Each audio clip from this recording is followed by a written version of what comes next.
Without your quote-unquote problems, your life would not be interesting. You wouldn't have a story to tell. Although yes, some problems we could do without, but we have to have challenges in life or there is no interesting story to tell. It would be a very boring story of how you were born. You existed for a little bit, you did your thing, everything was perfect, and then eventually you died. Where is the excitement in that? Hi, I'm Julia. Welcome back to my channel, or welcome to my channel if you're new here. It's been a little minute since I've done a video because I pre-recorded a few before I went back to visit my family, and here I am back in LA experiencing the experience here. I came back. It's so funny. Every time I leave, I know I'm going to come back to like a new challenge just because that is the nature of life. And so that's also what this video is about. Last time I left, well, not the last time I left, the time before, because last time I left was like only a few weeks ago. I've been going back and forth. There's been a lot of challenges the past few months. So when I left over the summer, I came back to an invasion of ants. And I was really scared that when I came back this time, it was gonna be like a bunch of bugs everywhere. I didn't know what to expect, but I was like fearing on the airplane, like, please don't let there be bugs. I came back, there was like one cricket. I also figured out where my crickets are coming from, and now I'm like, okay, you're here, you're doing your thing.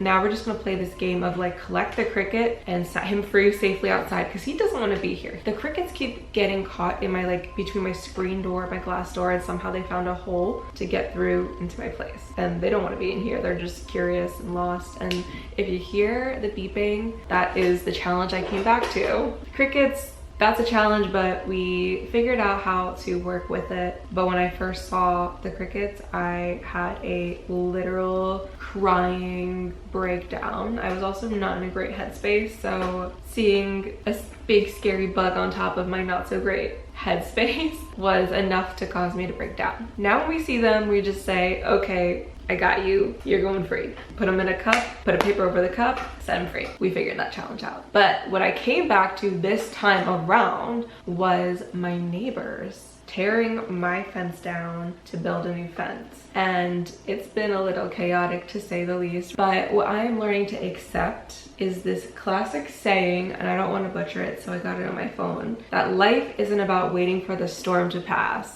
It is about learning how to dance in the rain. And I feel like this is so true for anything that we go through. I mean, even when it comes to seasons like winter. Now I live in California, so winter's a little different. But when I lived on the East Coast, it always felt like a waiting game till it was gonna be warm again. It'd be like, yeah, it's winter. Okay, now let's just wait till it's summer again. But while you're waiting for summer to begin again, you're missing the whole experience of winter. And that can be said for anything. Like, let's say you're single and you're waiting to be in a relationship. Well, if you're just waiting, you're letting this whole time pass where you get to explore yourself. Let's say you're in a job you don't really like and you're waiting for the next one. I mean, okay, it sucks you don't like this job, but like think of all the things you do like in the meantime before you make it to your next job. Or even like you're waiting in a waiting room to get your dental work done. You could always think of some type of game to play in the waiting room while you're waiting, and while you're doing something else when you're supposedly waiting and distracting yourself with that thing, if you enjoy it, the time between the waiting period goes by so quick and it was like you were never even waiting. If we're on this earth, which we are, we all know that we're born here and eventually we will die here. That's just the nature of this reality and of life. So you could wait your whole way through to safely get to your death, or you could live the life that you get to have because you were born, so you have a life, and experience all the things that you could possibly desire to experience while you're here. Eventually, yeah, we all get to the same destination, but it's not about the destination. It is about the journey. The journey is the true destination. There is nowhere that we're really going, and there's nowhere we need to go. So that being said, today I decided, you know, I've been waiting all week for like a quiet moment to film this video and for the construction next door to be done. I don't know if it will anytime soon, but I know I want to post on Saturday. So I was like, you know what? I'll just push through, power through, and I will film it. And it does not need to be perfect. Remember, anything you do does not need to be perfect. It just needs to be from your heart. It just needs to be something that you feel inspired or passionate or excited to do in whatever way. It could be anything. It could be filming a video, but it could also just be doing your laundry. And now is the the only moment there is, so now is as good as any. So when those challenges come up, yeah, you could wait for them to pass because they eventually will pass. Or you can learn how to ride the wave with them, like a surfer does, you know? The wave comes and they don't just let it hit them unless they don't really know what they're doing. I'm not a surfer, I don't know. The point of surfing is to go into that wave, ride it through. So I think if we were to take that analogy and use that with our challenges, they will become more like a fun game as opposed to a serious problem that we need to solve. Today, I went to go take a shower. My hot water was turned off or not working. I don't know. Yesterday, the power went out. I had to talk to my landlord. I had to talk to the neighbors. I had to talk to the workers working over at the neighbors. They don't speak very much English, so I had to try my best to communicate. These are challenges that I could see as really annoying problems. And yeah, I am a little frustrated because I'm gonna feel the feelings that are going to motivate me to go and speak up for what the problem is happening, or else no one else will, because no one else is living in my place to advocate. So the frustration I feel is just to get me to advocate, not to get me to yell at them and say mean things and be like, you are causing all these problems for me, victim mindset, victim whatever. It's like, no, the feeling that I'm feeling is just getting me to move so that I speak, so that I communicate. And because I know how to regulate, I know that speaking to someone out of anger will get you nowhere, and speaking to someone out of, you know, firm kindness will get you a lot further. So therefore, that's what I've been doing, and I need to go speak to them again because the hot water is still off. But they did fix the power, thank goodness. Little challenges that I am working through. Later today, I'm gonna go to a fun little OPI event by myself. I went to one last week, and I get nervous to go do things by myself because it is outside of my comfort zone, but I'm seeing this as the perfect challenge for me to be friendly to strangers and to leave my house and to go do things that are in my industry, in my realm, that's networking like, and see where the day leads me, because I have no expectations. And when you have no expectations, it leaves so much room for miracles to come in, because you're not having all these like attachment things to something that you'll put all this importance on and could cause you to feel disappointed later when things don't work out how you wanted them to. And when that happens, you miss out on all of the really amazing miracles and opportunities that are hidden in there. So when you go into something with no expectations, there's so much room to be delighted. So I'm going into this experience later with the mindset of, I have no idea what to expect. I could be here for 30 minutes, walk out with a potential goodie bag or not, and just be glad that I challenged myself to do something out of my comfort zone. Or I could end up staying the whole time that the event is and meet some people, have some good conversations, or who knows? I have no idea. But that's the beauty of waking up every day. You have no idea where life will take you if you listen to your heart, if you listen to your intuition, if you let that guide you from place to place, thing to thing, experience to experience, and you try to see what positives you can take from every experience, even the ones that don't feel so great, that don't feel so positive, that feel a little negative, feel a little like a challenge that is hard. If you try to see the good in it, if you try to see what you can get out of it, what you can give to it, all of the flip side of the coin in the positive direction, that will be your experience. But if you constantly look at it on the other side of the coin, towards the more negative, that will be your experience. You could experience the same circumstances through different lenses and get completely different experiences out of the same circumstances, just based off of how you feel about them. It's crazy. Last night I had a realization about the nature of reality. I really, like, at night I've been meditating and trying to delve into understanding the nature of this realm and reality as a whole. I don't know, it's whatever downloads and comes to me. There's new things that I get to learn every time I go into those spaces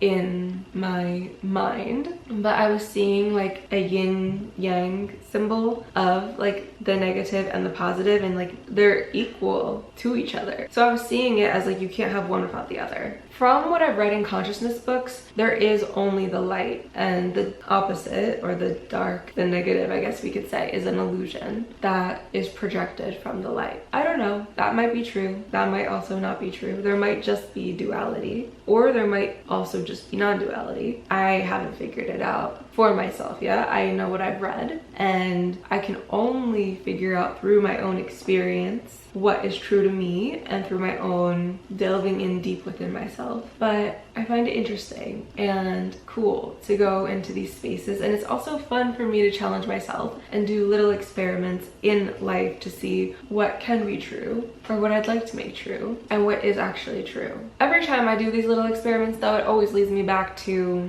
I think, 2 or 3 truths. One being that everything is the one thing. So I guess the dark and the light are the one. Yeah, they are. If it's a coin, 2 sides of the coin is one. Then everything in this specific reality, like the one that our bodies are in, is changing, and it's always changing, and nothing ever stays stagnant. And I can prove those to myself over and over again. And the one thing that never changes is the one thing, the consciousness that is. The me that exists on in my dreams, the me that exists on in life. And when I remind myself of that, it's very calming. At first it used to freak me out. Now it's like, oh, that's very nice. If I ever worry, I just think about how when I go to sleep at night and I dream a dream, that dream is just a projection of my consciousness. Everyone in it is a projection of my consciousness. Everything in it is a projection of my consciousness. And then when I wake up into life, I realize that since everything is the one thing, so is this experience in life. Everyone is me. Everything is me. And I, Julia, am a part of the capital M in me of all there is. Not the just Julia of there is. The way I'm speaking this in language probably doesn't make sense, but the way I'm picturing it in my mind makes so much sense. I hope that's translating. Basically what I always come back to are those 3 things of everything is one thing, everything that is physical, that is a feeling, a thought, those aren't physical, but like they make manifest to physical. All of that is ever changing, and the only thing that stays the same is the one consciousness that is projecting all of this out. This video definitely took a turn into something that may seem esoteric, but really to me, this is the esoteric. This world, this thing. I can knock on the wood, I could pinch myself, I'm dreaming, I could whatever, I'm still here. I'm gonna be here until this experience is through, and I know that. So it's not like I think I'm just gonna poof into another place. I mean, who knows? Who knows? Because I do a dream at night and I be poofing around the town. But from this moment, it feels like I will be as Julia until Julia's body's run her course. And I also feel like I'll ever go on, even when I'm not Julia. But while I am Julia, I can enjoy her. I can enjoy her life, her experience. I can treat her nicely. I can give her great things. I can feed her positive energy. I can also be aware of the negative parts of her and love them too. We can also love the parts of ourselves that aren't so positive, the other side of the coin, and give that some light. Draw some light on it. Bring it in, integrate it. And then I think it just becomes a part of us again. Because in a yin yang, if you think about it, it is one circle, right? You got the dark side, you got the light side, you got a little bit of the light and the dark, and a little bit of the dark and the light. Isn't that just like the symbol of our existence? Like that explains everything in that one symbol. It is one symbol with both in both. So if you are ever in an experience where you feel like this is all bad, this is all so awful, it's never gonna get better, blah, blah, blah, blah, blah. Just bring your mind back to the fact that there is a symbol that describes this existence and this experience. And that can really help you when you are feeling down, because even if you are existing in the dark parts of the yin yang, there's always that dot of light. And no matter what, whether you are in the dark part, the light part, whatever, you are always still the one symbol that is not positive or negative. It just is that one. So with that, I'm gonna leave you guys here. I will see you in my next video next week. I love you so much. Bye.